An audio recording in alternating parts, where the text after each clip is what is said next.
Hi everyone, are you ready for the second to last chapter? So we're going to read Bat and the End to Everything, and we're close to the end of the book. And thanks to HarperCollins, we can do this. So we left off on chapter 21 when, here's the last sentence. "I love you, Bat," Mom said softly. And then the part of him that wanted the hug was stronger, and he stepped into her arms. I remember he was having a really tough day. Okay, chapter 22. Pancake juggling. It was such a great trip. My cousin Robert has chickens. So every morning we went out to the coop to collect eggs, and we could eat as many as we wanted. They were delicious, way better than store-bought eggs, and their yolks were orange instead of yellow. And we went swimming every afternoon, and we slept in bunk beds, and my cousin Robert knew about 1,000,000 jokes, and he can juggle. You would have liked it a lot. Israel was home at last. He was darker from the sun, and maybe taller too. He had gotten home the day before, and the first thing Bat and Israel were going to do together was visit Baby Cakes at Jenny's house. Israel's dad, Tom, was driving them there in his truck. Then later they would go back to Bat's house for a sleepover. That sounds really fun. What did he juggle? Clubs or balls? Bat asked. Lawrence can juggle clubs too. Lots of people can. He can juggle anything, Israel said enthusiastically. Clubs, balls, toys, spoons, you name it. He can juggle it. Apples? Bat said. Yep, said Israel. Calculators? Bat said. Definitely. Pancakes? Bat said. Pancakes, Israel wondered. Yeah, Bat said. Pancakes? Israel thought about it. I don't know. He said, pancakes are pretty floppy and sticky. I'm going to learn how to juggle pancakes, Bat said, even though the thought of floppy, sticky pancakes in his hands made him uncomfortable. Okay, said Israel, and he grinned at Bat. He had a big, happy smile, and Bat loved it. His smile was back. Here we are, Tom announced, pulling up in front of Jenny's house. Last stop. This is the first stop, Bat said. Later, you're taking us to my house. Tom turned around to look at Bat in the truck's narrow back seat. He smiled too. We missed you, Bat, he said. Then he said, okay, I'm going to run to the grocery store, and I'll be back to pick you boys up in an hour. Maybe Jenny had been watching from the front window because she opened the door before Bat and Israel had gone all the way up the walkway. Hi, Bat. Hi, Israel, she said. Hey, Jenny, said Israel. Where's Baby Cakes? Bat asked. She's in my room, Jenny said. Come on in. Bat and Israel followed Jenny into the house and down the hall to her bedroom. Did Bat tell you that Baby Cakes was sick? Jenny asked Israel. Yeah, said Israel. How's she doing now? She's great. We gave her all the antibiotics. Bat's mom is amazing.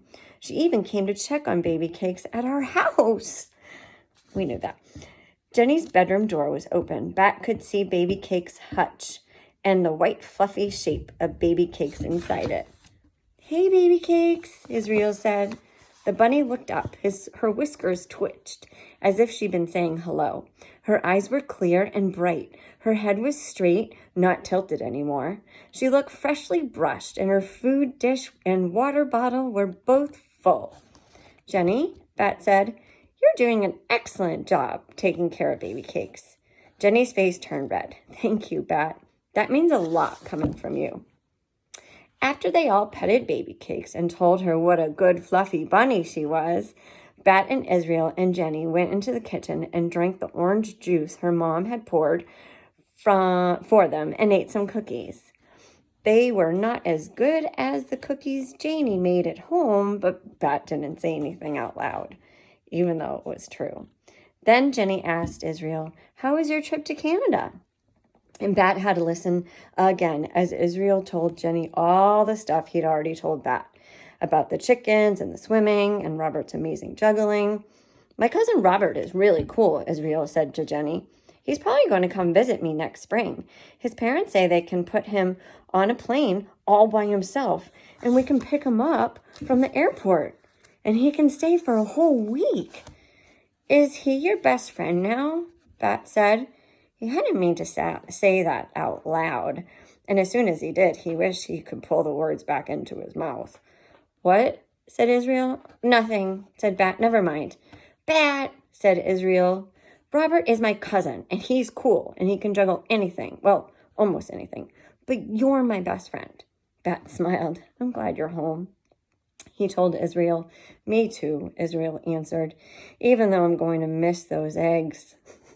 When Bat and Israel went back to Tom's truck, driving to Bat's house for a sleepover, Israel said, Bat, I want to ask you something, but promise not to get mad, okay? I can't promise not to get mad, Bat said. I don't know what you're going to ask. Israel blew out of his mouth, making a sound like he was deflating a balloon. A deflating balloon. Then he glanced up at his dad, who was looking at them in the rearview mirror. Tom smiled a little, which seemed to encourage Israel to speak up. Well, try not to act mad. Like, don't yell or say anything mean. I don't know what he's going to say, but this is making me uncomfortable. Bat nodded. He couldn't help his feelings, but he could try to help how he reacted. Like when he was around Thor, then even if Bat had big uncomfortable feelings, he tried to remember not to make scary loud sounds or move too quickly, because if he did, Thor might spray. Bat could make the sounds and move his body around, but not in the same room as Thor. I'll try, Bat promised. It's about your skunk, Israel said. I'm worried about what's going to happen when you let him go. Bat didn't like thinking about releasing Thor into the wild, and he didn't like talking about it either, but he remembered how it had felt to talk about it with Jenny that day in her bathroom. It hadn't felt good, but maybe it felt better than not talking about it. I'm worried too, Bat said at last. I don't know how he's going to find food, or if he will know how to find a dry place to sleep when it rains. Prickly tears filled his eyes. Oh, said Israel, I didn't think about those things. Bat, said Tom, from the driver's seat as they pulled up to the red light. Israel's worried about you. About me? Bat asked. Yeah, said Israel, about you. Israel was worried about him. The ache in Bat's chest that came from worrying about Thor felt a little bit better knowing that Israel was worried about him. Not all the way better, but a little better. Are you going to be okay? Israel asked. It took Bat a long time to answer because his throat felt too tight for words to get through. When he did talk, his voice cracked and hurt. I'm going to be really, really sad, he finally said. Israel sighed and dropped his arm around Bat's shoulders. Me too, he said. Tom looked at them in the rearview mirror. Me 3, he said. The 3 of them sat quietly in the cab of the truck, engine rumbling. Then the light turned green, and they started on their way again. Chapter 23.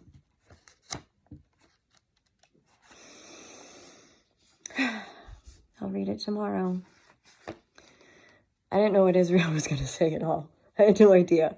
So for him to be worried about that, I don't know, that really shows that Israel really is his best friend.